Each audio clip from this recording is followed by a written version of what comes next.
이의 말씀이니라. 아멘. 하나님의 은혜와 평강이, 그리고 우리 하나님의 위로하심이 우리 안디옥 교회 성도들과 우리 안디옥 교회 가운데 충만하기를 기원합니다. 지난 주일에 이어서 같은 본문의 말씀을 가지고 그렇지 못하겠거든 이라는 제목으로 함께 하나님의 말씀을 상고하고자 합니다. 여러분, 진리와 진실은 참 중요합니다. 하지만 이것들을 직접 마주한다는 것은 항상 기쁘고 즐거운 것만은 아닙니다. 코로나19으로 전 세계가 고통을 겪고 있습니다. 아마존 오지까지도 바이러스가 전파가 되었고, 그곳에서 사역하고 계시는 우리 한원광 선교사님 네 분도 확진이 되었다라는 안타까운 소식이 들려왔습니다. 소식을 접하고서 함께 기도해 주셔서 감사를 드립니다. 더 감사한 것은 그 후로 많이 회복되셨다라는 소식도 있습니다. 계속 기도해 주시기를 부탁드립니다. 이 코로나 바이러스는 누구에게도 예외일 수가 없습니다. 혹 이 같은 사실이 불편한 분이 있을지라도 그래도 우리는 인정해야만 합니다. 그래서 사회적인 거리도 두고 마스크도 쓰고 손소독도 잘 하면서 서로를 지켜야 하는 것입니다.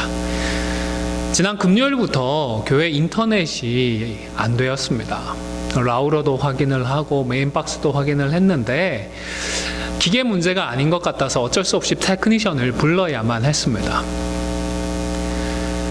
자기들 스케줄이 꽉 차 있어서 토요일은 안 되고 주일날에나 되어야 테크니션이 올 수 있다고 했는데, 우리 교회도 예배 동영상을 업로드해야 하고 또 주일날에는 언약교회도 예배 스트리밍을 해야 해서 이런 사정을 알리고 가능한 한 빨리 좀 고칠 수 있으면 좋겠다 요청을 했더니 다행히도 토요일 오전에 테크니션이 시간을 내어서 왔습니다. 이 테크니션도 마스크를 썼고요. 저도 마스크를 쓰고 서로 최선을 다해서 조심을 했습니다. 왜냐하면 이 바이러스가 누구에게도 예외일 수 없다라는 사실을 다 인정을 했기 때문인 것입니다.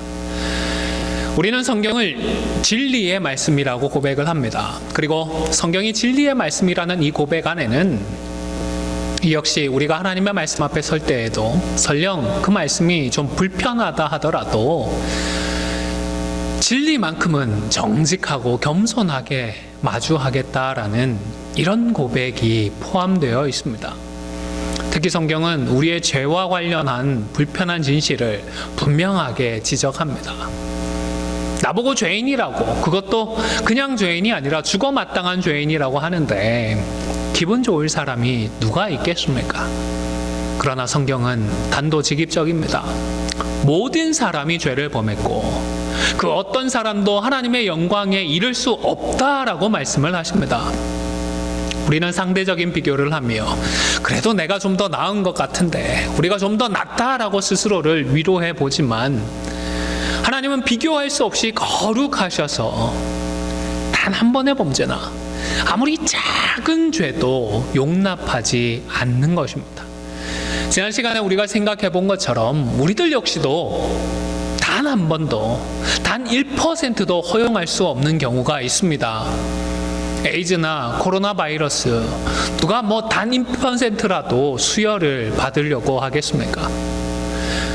마찬가지로 하나님은 죄에 대해서만큼은 조금도 용납하지 않으십니다. 그러나 하나님은 이런 우리를, 죄인인 우리를 사랑하십니다. 그래서 우리가 죄로 멸망당하도록 내버려 두실 수가 없었습니다. 결국 스스로 사람으로 이 땅에 오셨고 우리의 모든 죄를 대신 지고 속죄의 제물로 죽어 주셨습니다.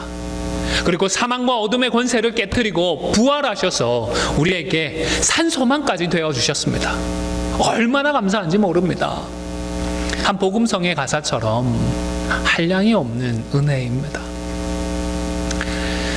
최근에 코로나 바이러스의 백신과 치료제에 대한 좋은 소식들이 조금씩 들리기 시작했습니다. 물론 이제 시작입니다. 추가적으로 2상, 3상 임상 테스트를 거쳐야 하고 이런 과정을 통하여서 부작용들은 있는지 없는지 점검도 해야 합니다. 그래서 좋은 소식들이 들리고는 있지만 실제로 이것들을 사용할 수 있을지는 여전히 미지수입니다. 아직도 갈 길이 멀었습니다. 그리고 사적인 이윤 추구나 정치적인 의도에 따라서 이런 이야기가 먼저 좀 흘러나오는 것이 아니냐라는 우려의 목소리도 있습니다. 그래도 그저 확진자와 사망자 숫자가 늘어갈 때보다는 좀 더 희망적인 것 같습니다. 우리 함께 계속 기도해서 하나님께서 좀 더 좋은 소식들을 더 많이 허락해 주시기를 소원합니다. 그런데 저는 이 백신에 대한 희망적인 소식을 들으면서 그 소식을 듣고 반응하는 저 자신을 보면서 좀 돌아보고 반성을 했습니다. 과연 하나님 나라에 대해서는 내가 이렇게 소망을 하고 있는가라는 이런 생각에 이르렀기 때문입니다. 저는 모태신앙으로 태어나서 경건한 분위기 속에서 자랐습니다. 그 덕에 극적인 회심의 경험은 없었지만 그래도 아마도 중학생 즈음이었던 것 같습니다. 예배 시간의 설교, 그리고 스스로 읽고 묵상하는 성경 말씀 앞에서 예수님을 나의 구주로 인정을 하고 내 삶의 주인으로 저의 마음에 모셔드렸습니다. 그리고 나서는 자연스럽게 이 성경 말씀을 통해 알려주시는 우리 하나님의 뜻에 순종하고자 노력을 하게 되었습니다. 내가 어떻게든 잘해서 구원을 받으려고 노력한 것이 아니었습니다. 나를 사랑하셔서 사람으로 이 땅에 오시고 나를 위해 십자가를 지신 주님을 너무너무 사랑하게 되니까 그분의 말씀을 더 알고 싶고, 그리고 그렇게 알게 된 예수님의 그 뜻대로 살고 싶었기 때문입니다. 마치 연애할 때부터 지금까지 아내와 알콩달콩 지내고, 물론 때로는 또 지지고 볶고 합니다. 이런 것처럼 어떤 경우에는 성경 말씀을 읽고서 하나님을 알아가는 것이 너무너무 행복하고 기뻤습니다. 하나님의 말씀과 그 뜻을 알고 순종하는 것이 즐거웠습니다. 또 때로는 아는 말씀에 순종하지 못하는 것이 괴롭기도 하고, 또 그 말씀이 지적하는 연약한 모습, 죄악된 모습이 나인 것 같아서 부끄럽기도 했습니다. 그 죄의 권세를 이기지 못하는 경우에는 고통스럽기도 했습니다. 무엇보다 그때에는 장차 완성될 하나님 나라에서 주님을 만나서 영원토록 교제하게 될 그날을 정말로 손꼽아서 기다렸습니다. 제가 곰곰이 생각해 보니까요, 제 인생에 있어서 그때 그 시절이 마라나타 주 예수여 어서 오시옵소서라며 가장 간절하게 천국을 소망했던 것 같습니다. 그런데 어느새 그러한 소망이 희미해지고 옅어졌습니다. 이제는 코로나19의 백신이나 치료제 소식에 관심을 갖는 것보다 오히려 부족한 것 같다라는 사실을 깨달았던 것입니다. 화들짝 놀랐습니다. 제 마음을 지키지 못하고 그 첫사랑을 잃어버린 것만 같아서 회개하며 기도했습니다. 우리 사람들은 시간이 흐르면 감정적으로 무뎌지는 것, 어쩌면 당연한 과정이겠지만 그래도 의지적으로는 더욱더 우리 하나님의 나라를 소망하며 깨어 있어야겠다라고 새롭게 결단도 하였습니다. 사랑하는 성도 여러분, 우리 각자의 죄의 문제 때문에 저와 여러분, 우리 모두는 우리 예수님이 필요합니다. 언제나 절실하게 우리 주님이 필요합니다. 오늘 본문에서 말씀하듯이 오직 우리 예수 그리스도만이 길이요, 진리요, 생명이기 때문입니다. 하나님은 다른 어떤 수단이나 특별한 도구를 통해서가 아니라 오직 예수 그리스도라고 하는 하나의 그 인격으로서 우리가 아버지 하나님께 나아갈 수 있게 해주셨습니다. 내가 예수님을 믿으니까 천국에 갈 그 티켓을 확보했고 그래서 다 되었다라고 생각을 하지 않도록 마음과 생각을 지켜야 합니다. 우리는 믿음으로 예수님과의 인격적인 관계를 시작한 것입니다. 이제는 예수님의 그 말씀을 붙들고 순종하면서 그 사랑의 관계에서 자라고 성숙해야 하는 것입니다. 날마다 자기 십자가를 져야 합니다. 다시 죄의 종노릇하지 않도록 십자가에 우리의 옛사람을 못 박아야 하는 것입니다. 이런 고백을 능동적이고 적극적으로 표현을 한다면 지난 시간에 함께 상고를 했던 것처럼 사랑하는 예수님의 말씀을 지키며 살아가는 것입니다. 내 욕심대로 내 정욕대로 그렇게 살지 않습니다. 이제는 주님의 뜻대로 살아가는 것입니다. 이렇게 예수님의 이 말씀을 지키면 아버지도 순종하는 자를 사랑하신다고 하셨습니다. 그리고 아버지와 거처를 함께하게 되는 것입니다. 예수님은 이러한 말씀뿐만 아니라 아버지 하나님과 그리고 성령 하나님에 대해서까지 오늘 본문을 통하여서 가능한 자세하게 상세하게 설명을 해 주셨습니다.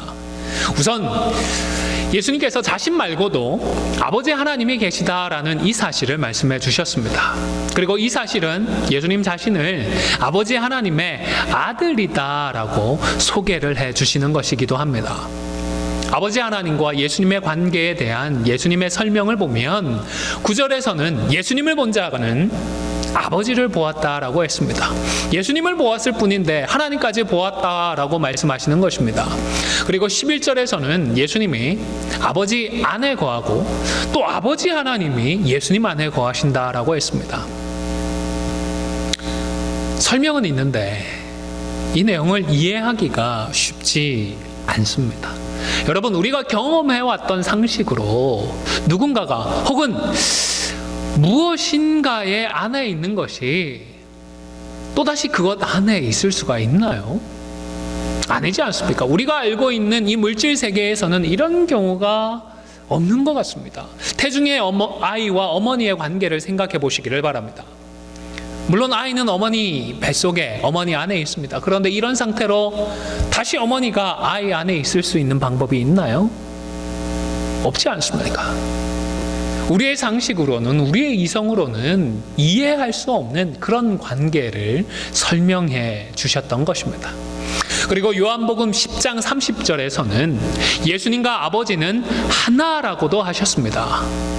이것은 인류는 하나다라고 말하는 것과는 전혀 다른 의미입니다. 말 그대로 문자적으로 하나라는 것입니다. 과연 이것이 어떻게 가능할까요? 아마도 우리의 구원이 완성되기 전까지는 예수님의 이러한 말씀을 완전히 이해할 수는 없을 것 같습니다. 그래서 예수님도 여기서는 알라라고 하시지 않았습니다. 배워서 깨달으라, 열심히 익혀서 이해하라고 하지 않으셨습니다. 어떻게 말씀하셨죠? 네, 믿으라고 하셨습니다. 11절 말씀을 제가 다시 봉독해 드리겠습니다. 내가 아버지 안에 거하고 아버지께서 내 안에 계심을 믿으라. 그렇지 못하겠거든 행하는 그 일로 말미암아 나를 믿으라. 여러분, 여기서 예수님은 연거푸 믿으라고 하셨습니다. 그만큼 이 경우에는 믿어야 하는 것입니다. 여기서 믿는다는 것은 이유를 불문하고 맹목적으로 그저 믿는다라는 식의 그런 믿음을 뜻하는 것이 아닙니다. 이 믿음은 인격적인 관계를 시작하고 또 그 관계를 유지해 갈 때에 사람들이 우리가 일반적으로 사용하는 방법을 뜻합니다. 인격적인 관계 속에서 우리가 이미 사용해왔던 일상적이고 평범한 방법입니다. 사실 인격적인 관계라고 하는 것은 적어도 한 번은요, 믿어야 시작이 됩니다. 게다가 우리 인간은 다 좀 부족합니다. 연약합니다. 약점들이 있습니다. 그렇기 때문에 한 번 정도가 아니라 최소한의 좀 기간이나 기회들이 필요한 것 같습니다. 그래서 믿음을 어느 정도 사용해야 이 관계라고 하는 것이 점점점 성숙할 수가 있습니다. 물론 믿음을 사용했는데 거기에 부응하지 못하면 그냥 그 관계는 깨어지게 됩니다. 맹목적으로 믿었다가는 큰 상처를 받거나 배신을 당하기도 하고 사기를 당하기도 하기 때문입니다. 그렇기 때문에 관계 속에서는 그 상대가 계속 믿을 수 있는 그런 인격자인지, 믿어도 되는 인격인지를 우리가 계속해서 검증해야 합니다. 제가 지금은 운동을 거의 하지 못하고 있지만 이 운동을 보는 것보다 직접 하는 것을 훨씬 좋아합니다. 10대, 20대 시절에는 배구도 하고 축구도 하고 농구도 참 많이 했습니다. 탁구, 테니스와 같은 운동도 좋아했는데 좋아하는 만큼 잘하지는 못했습니다. 힘이나 스피드 그리고 순발력은 좋은 편이었는데 이 정교하게 컨트롤을 해야 하는 그런 세밀함은 좀 부족한 것 같습니다. 신대원을 다닐 때 동기 전도사님들과 함께 축구를 하던 중에 그만 슬라이딩을 잘못해서 이 손목을 다친 적이 있었습니다. 그때 제 생각으로는 인대가 좀 늘어난 것이 아닌가 싶었습니다. 운동을 꾸준히 해오신 분들은 아시겠지만 운동을 하다가 부상을 당하면 대충 어디가 어떻게 다쳤겠구나 감이 오지 않습니까? 이때도 심한 부상은 아닌데 그래도 한의원 가서 침을 좀 맞는 것이 좋겠다라는 생각을 했습니다. 제가 맨 처음으로 한의원을 찾았을 때가 곧 농구를 하다가 발목을 심하게 삐었던 때였습니다. 그때는 혼자서 제대로 걷지도 못했습니다. 부축을 받아가면서 겨우겨우 한의원을 찾았습니다. 처음이다 보니까 그때는 반신반의하면서 한의원을 찾았습니다. 그런데 부항을 떠서 피도 빼고 또 그 후에 침까지 맞고 한 10여 분이 지났을까요? 붓기도 가시고요. 통증도 줄어들기 시작했습니다. 그리고 나서는 절뚝이기는 했지만 그래도 혼자서 걸어서 집으로 돌아올 수 있었습니다. 참 신기했습니다. 그 뒤로는 인대를 다쳤다 싶으면 바로 한의원부터 찾아서 침을 맞았습니다. 그래서 이번에 손목을 다쳤을 때에도 한의원부터 찾았습니다. 한의사 선생님을 만나서 자초지정을 설명해 드렸습니다. 그러자 한의사 선생님도 자신 있게 침을 맞으면 되겠다라고 하셨습니다. 그리고는 치료실로 자리를 옮겨서 침을 맞게 되었습니다. 그런데 여기서 문제가 생겼습니다. 갑자기 선생님께서 멀쩡한 제 왼손을 붙잡고는 거기에 침을 놓기 시작을 하셨습니다. 처음에는 제가 적잖이 당황을 했습니다. 그러다가 그게 합리화였겠죠? 아마 요즘은 이 반대쪽에다 침을 놓는 뭔가 최신 침술이 있나 보다라고 생각을 했습니다. 그런데 보통 침을 맞으면 얼마 지나지 않아서 시원해지고 통증도 잦아들었는데 이번에는 전혀 호전되는 것이 없었습니다. 그래서 조심스럽게 의사 선생님에게 제가 오른손을 다쳐서 왔는데요 라고 다시 말씀을 드렸습니다. 그랬더니 선생님이 얼굴이 빨개지시면서 아무 말 없이 조용히 오른손에 침을 놓아주셨습니다. 여러분, 제가 이 한의원을 또 찾아갔을까요? 안 찾아갔을까요? 다른 한의원 같았으면 돌팔이까지는 아니지만 뭔가 좀 어설프다 싶어서 다음부터는 가지 않았겠지만 이 한의원은 다음에도 다시 찾아가게 되었습니다. 왜냐하면 알고 보니까 이 한의사 선생님이 같은 교회 안수 집사님이었기 때문입니다. 그리고 그때 한 번의 실수는 있었지만 다시 오른손에 침을 맞았을 때에는 분명히 효과가 있었고 그리고 두 번째 찾아갔을 때부터는 잘 하셨기 때문입니다. 여러분, 처음부터는 아무것도 우리가 알 수 없습니다. 이 사람이 신뢰할 수 있는 사람인지 신뢰할 수 없는 사람인지 처음부터는 알 수 없는 것입니다. 그래서 앞서 말씀을 드렸던 것처럼 최소한 한 번은 믿어주어야 합니다. 모험이라고도 할 수 있겠습니다. 이와 괴를 같이 합니다. 하나님의 아들이신 예수님과 그리고 예수님의 아버지 하나님의 관계, 그리고 우리 예수님과 우리의 관계의 문제는 우리가 다 이해하고 파악할 수 있는 계제가 아닙니다. 예수님의 말씀처럼 우선적으로는 먼저 믿어야 하는 신앙의 신비입니다. 말씀대로 믿고 그 관계가, 인격적인 관계가 시작이 되면 그 뒤로는 더 분명하게 믿을 수 있게 됩니다.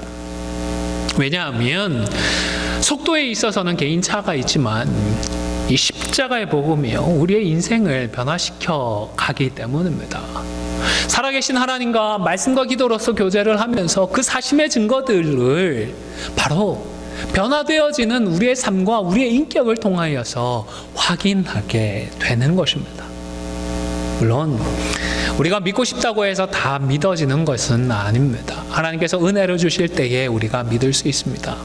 이러한 믿음에 대해서는 다음 기회에 관련된 다른 본문을 상고할 때에 좀 더 말씀을 나누도록 하겠습니다. 오늘 예수님은 성령 하나님에 대해서도 말씀해 주셨습니다. 물론 이때에는 성령 하나님이라는 단어 말고 다른 단어를 사용하셨습니다. 16절에서는 또 다른 보혜사라는 말씀을 하셨고, 그리고 17절에서는 진리의 영이라고 하셨습니다. 그리고 이어지는 요한복음 15장 26절에 보면 예수님께서 성령은 아버지께로부터 나오신다라고 하면서 아버지 하나님과 성령 하나님과의 그 관계에 대해서도 말씀해 주셨습니다. 이 역시 분명히 사람의 언어로 설명을 해 주셨는데 어떤 의미인지, 정확하게 무엇을 말하는 것인지 제대로 이해하기가 쉽지 않습니다. 그래서 이런 부분에 있어서는 신비라는 표현을 반복적으로 사용하게 됩니다. 비록 완벽하게, 완전하게 이해할 수는 없더라도 예수님의 말씀처럼 믿어야 하는 부분인 것입니다. 그리고 예수님께서 이렇게 분명하게 구분을 하신 것은 세 분이 구별이 되는 고유함을 가지고 계시기 때문입니다. 성부 하나님께서는 성자 예수님을 낳으셨습니다. 그리고 성자 예수님은 성부 하나님에게서 나셨습니다. 그리고 성령 하나님은 성부와 성자 하나님에게서 나오셨습니다. 그런데 이렇게 구별이 되시면서도 동시에 동등하십니다.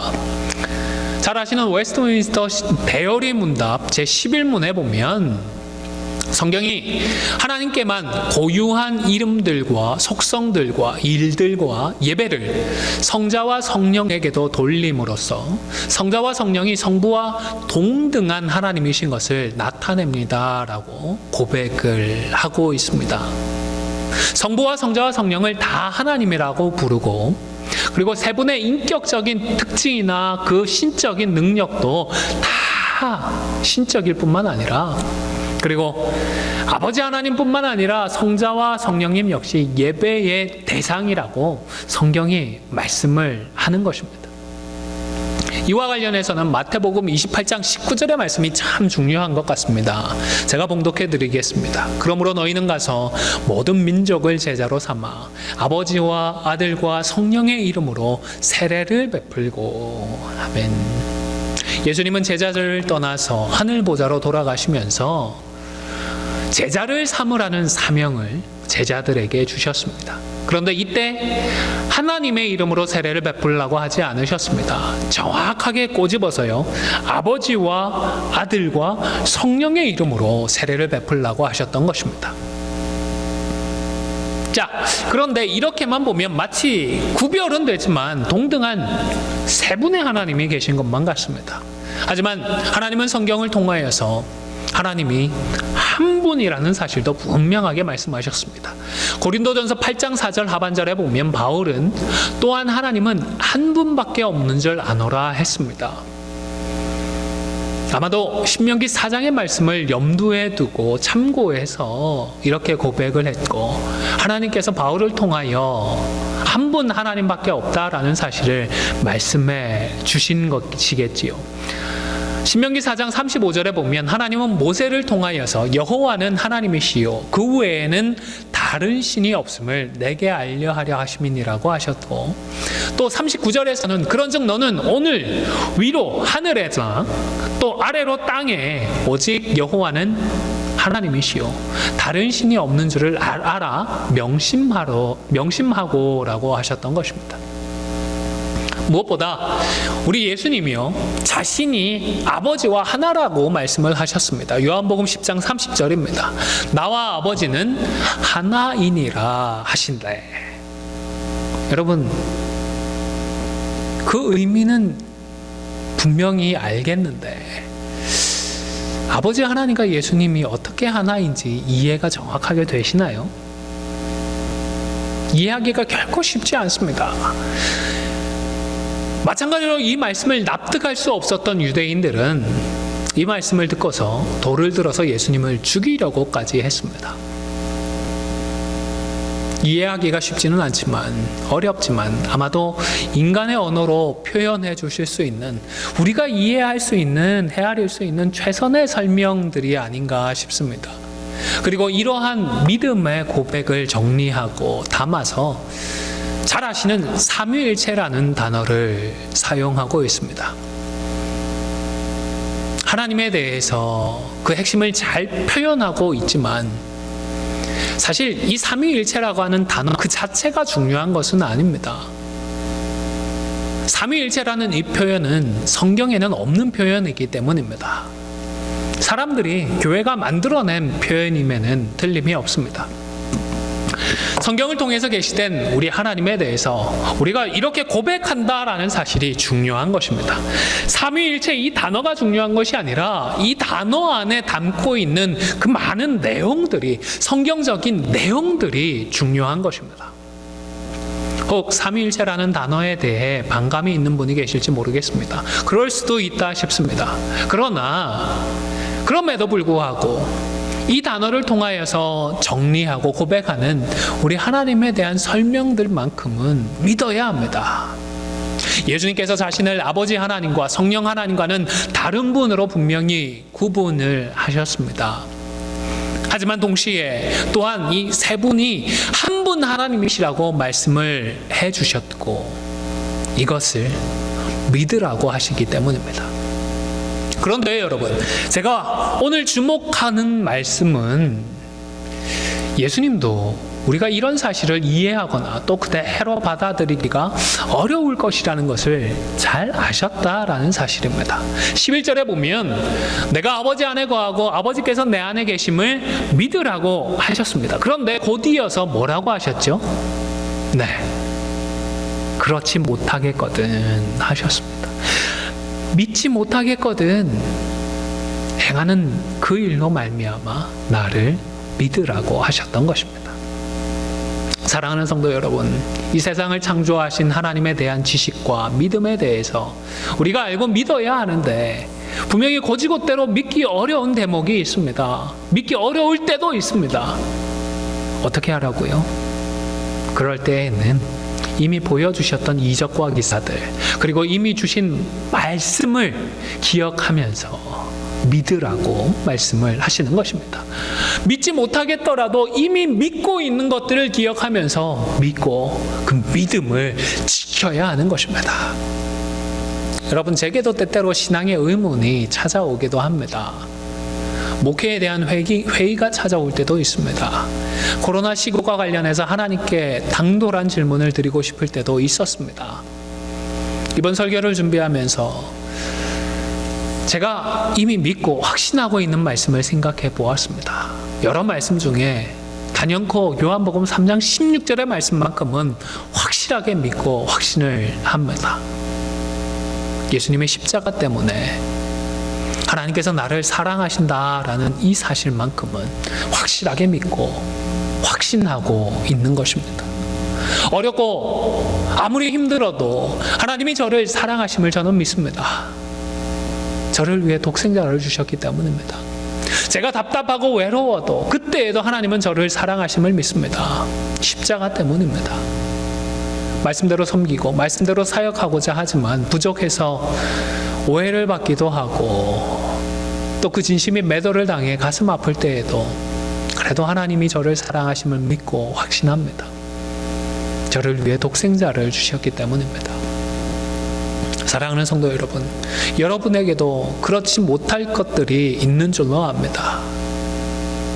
믿기 어렵고 믿기 힘든 것들이 있을 때에 여러분도 예수님의 십자가를 기억하십시오. 그리고 그렇지 못하겠거든 믿으라는 이 말씀은 이해할 수 있는 것만 믿고 싶은 것만 믿는 것이 아니라 이해할 수 없고 믿을 수 없는 것들도 말씀에 기록된 사실은 믿어야 한다라는 그런 의미의 말씀이기도 합니다. 팀 켈러의 묵상이라는 책에서 이 팀 켈러 목사님은 말씀이 듣기 싫은 것을 말해도 믿는 법을 배우지 않으면 말씀에서 절실히 듣고 싶은 것, 이를테면 사랑과 용서를 말해도 받아들이지 못한다라고 하셨습니다. 정말 그런 것 같습니다. 말씀 중에서 듣기 싫은 구절들까지 믿을 수 있는 사람이 우리에게 꼭 필요한 말씀들, 우리에게 절실한 유익한 말씀들까지 믿을 수가 있는 것입니다. 믿음이라는 것은 모든 질문에 답을 얻었다라는 뜻이 아니라 모든 답을 아시는 분을 알아봤다라는 뜻이다 라는 글을 본 적이 있습니다. 여러분, 우리가 알 수 없고 이해할 수 없는 것들도 믿어야 합니다. 하나님께서 우리보다 더 크고 광대하셔서 모든 답을 아시기 때문입니다. 이 66권 성경 말씀을 통하여서 자기 자신을 알려주시는, 계시하시는 하나님을 믿어야 합니다. 그리고 이 믿음을 사용해서 하나님에 대해서 아는 것이 아니라 우리 하나님을 알고 하나님과 친밀한 교제를 누려야 하는 것입니다. 이제 말씀을 마무리하고자 합니다. 예수님의 말씀대로 우리는 하나님을 믿어야 합니다. 이미 하나님을 믿습니다. 그러나 다 믿지 못하는 것들도 있습니다. 믿지 못할 때도 있습니다. 아마 지금 코로나 시국과 관련해서도 믿지 못하는 것이나 믿기지 않는 것들이 있을 수도 있겠습니다. 그런데 예수님께서는 이런 경우에 대해서 미리 아시고 이미 아시고 미리 말씀해 주셨습니다. 믿어야 하지만 그렇지 못하겠거든 행하는 그 일로 말미암아 예수님을 믿으라고 하셨던 것입니다. 사랑하는 성도 여러분, 우리가 이미 믿고 붙들고 있는 그 진리의 말씀을, 그 믿음을 사용하여서 믿기지 않는 일들을, 믿기지 않는 사실들을, 믿기지 않는 말씀들을 믿으십시오. 그리하여 예수님이 하시는 일을 할 뿐만 아니라 더 큰 일까지 할 수 있는 우리 모두가 다 되시기를 주님의 이름으로 간절히 축원을 드립니다.